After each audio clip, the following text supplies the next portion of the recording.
It's me again, Miss Geraldine Villarasa. Andito pa rin po ako sa bayan po ng San Andres, Quezon. Meron pa rin po akong i-vlog na isang property. Siya naman po ay 8 hectare.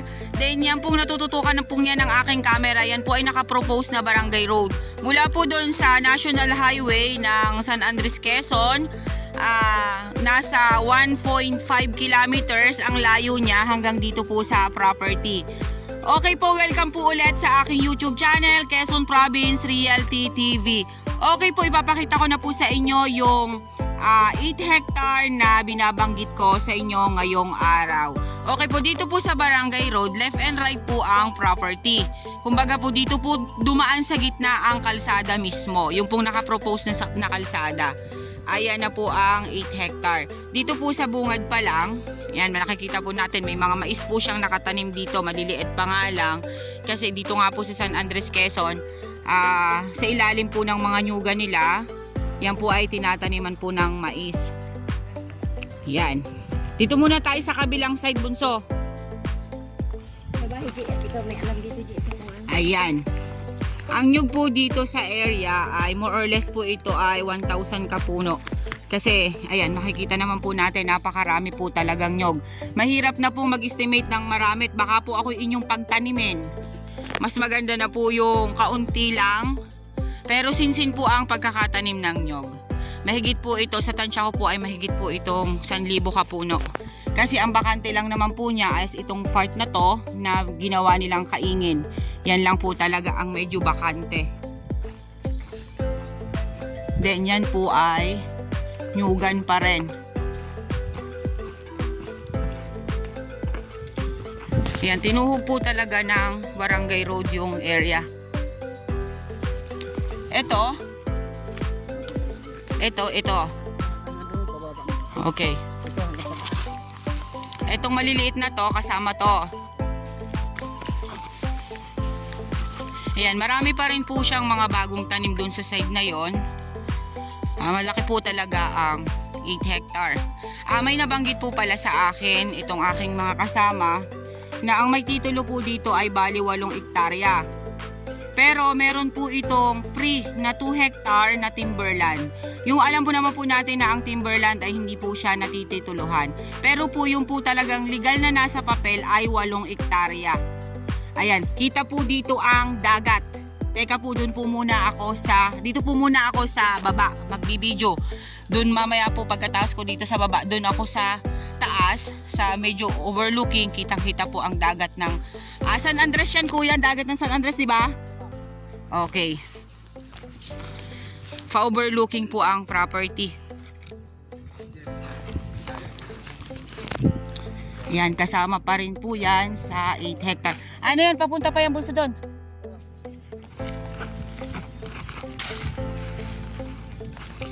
Napakaganda po talaga dito pagtalian ng baka. Meron po mga pangilan-ngilan na nakatali na baka dito. Kambing, baka. Yun po ang maganda dito sa area. Almost flat po talaga yung property. Yun lang pong kabilang side na yon, yung dun po kita po ang dagat ng San Andres. Yun lang po ang medyo bumundok talaga.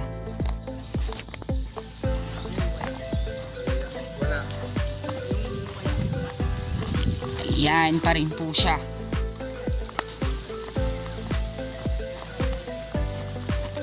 Ito, Bunso, kasama pa to? Ito, pababa na to. Okay po. Ito pong side na to, yan na po ang boundaries. Yan po, nakataytay po ang nyug dyan. Then may bakod po dun sa kabilang side na yon. Kaya ito lang po ang sakop ng 8 hectare. Kumbaga po ito po yung pagdulunan nila. Ayan po, sa makakabili po nito, katabi po ninyong property ay ang acting mayor ng San Andres, Quezon.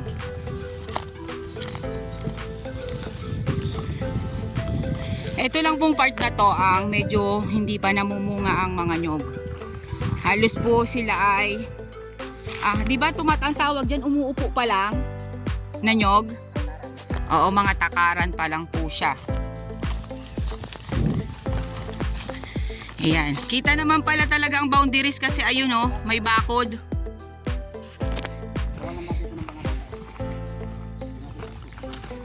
Anong tanim nung kay Mayor dun sa baba?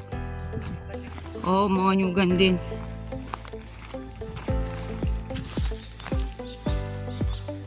Ganda nito oh. Ako.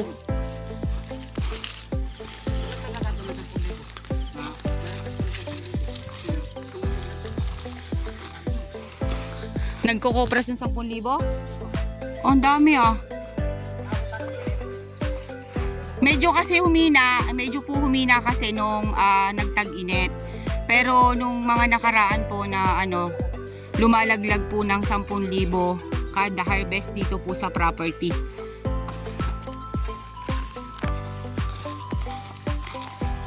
Yan. Ito pong parte na to ang mga takaran pa lang, maliliit pa. Ang ganda ditong pagtalian ng baka oh.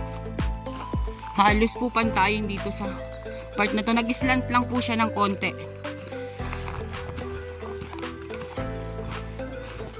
Maganda po dito is manukan. Kasi medyo malayo pa po siya sa maraming kabahayan.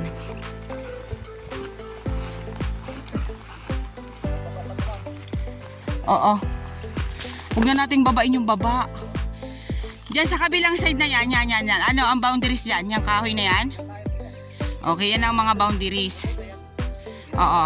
Yan pong Jimelina na yan ay dito po yan sa property. Then yan, may mga pangilan-ngilan po siya na saging.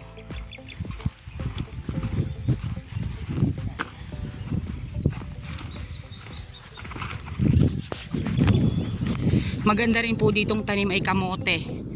Yung pong 3 months old lang na kamote ay hina-harvest na. Yun po, maganda rin po yung produkto dito po sa lugar na to. Kasi yung lupa po niya, kita naman po natin. Maganda po yung kalidad ng lupa niya.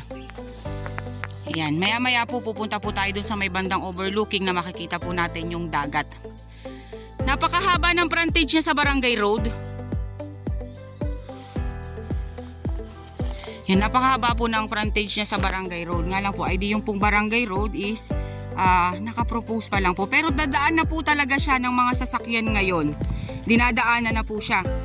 Kaya hindi po siya katulad ng ibang mga barangay road na nakapropose na hindi pa nasusudsod or ano. Ito po ay pantayin po talaga siya kaya nadadaanan na po siya ng mga sasakyan. Ang kulang na lang po sa kanya ay di yung ipapasimento. Yan, wala naman pong sigurong magiging hassle dito sa nakapropose na to kasi yung kabilang pong property niyan ay kay Mayor. Yan po, yung pong side na yan, kasama pa rin po yan. Medyo po talaga mga takaran dito sa side na to. Pero mga ilang taon lang po niyan, yan ay mamumunga na. Yan pong mga nyug na ganyan na kulay pula, yan po yung sinasabi ng matatanda noon na magandang nyug, magandang klaseng nyug. Yan po ay gamot, sabi po ng matatanda. Kaysa po dun sa nyog na kulay puti po baga or green po yung kanyang bunga. Ito po kasi ay kulay pula ang bunga ng nyog niyan.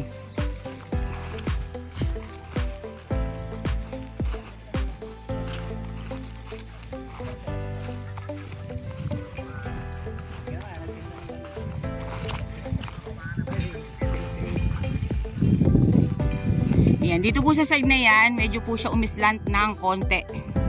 Sa side na yan. Diyan po yung papunta doon sa pa-overlooking, nakita po ang dagat ng San Andres, Quezon.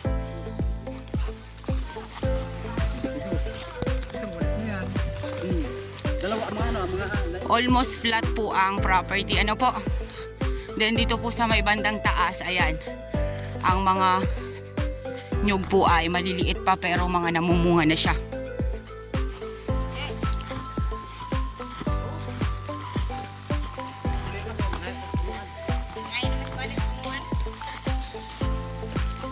Ayan. Ito po yung kinikwento ko po sa inyo kanina na medyo po pa overlooking. Ano po?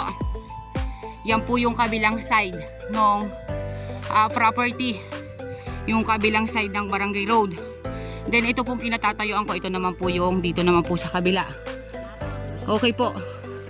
Medyo ayan, dito po tanaw ang dagat ng San Andres, Quezon. Kuya Alvin,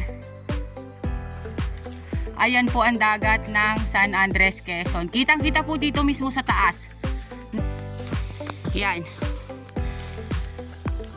Sabi po nga pala ng mga kasama ko, yan po pala ang Boreas Island. Yan pong dagat na yan. Yan po siya. Yung kanina pong natutukan ng aking camera. Medyo po kasi natatakpan ng mga dahon ng nyog kaya hindi po masyadong kita. Ayan po, ayan po, ayan po, ayan po. Ayan po siya. O, Boreas Island po siya. Sabi po nga pala ng mga kasama ko, yan po pala ang Boreas Island. Yan pong dagat na yan. Yan po siya. Yung kanina pong natutukan ng aking camera. Medyo po kasi natatakpan ng mga dahon ng nyog kaya hindi po masyadong kita. Ayan po, ayan po, ayan po, ayan po. Ayan po siya. O, Boreas Island po siya. Okay guys, sabihin nyo na po ang property namin. Dito po ito sa San Andres, Quezon. 8 hectare along Barangay Road.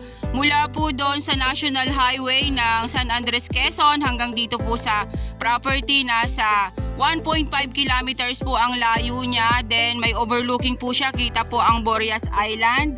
Ang nyug po niya ay nasa 1,000 kapuno, more or less. Then almost flat po ang property. Okay po, ako po ulit ang inyong site locator, si Miss Geraldine Villarasa. Muli po akong maglalambing. Paki-like and share po ng aking mga vlog. And pasubscribe po ng aking YouTube channel, Quezon Province Realty TV. Okay po, thank you po for watching.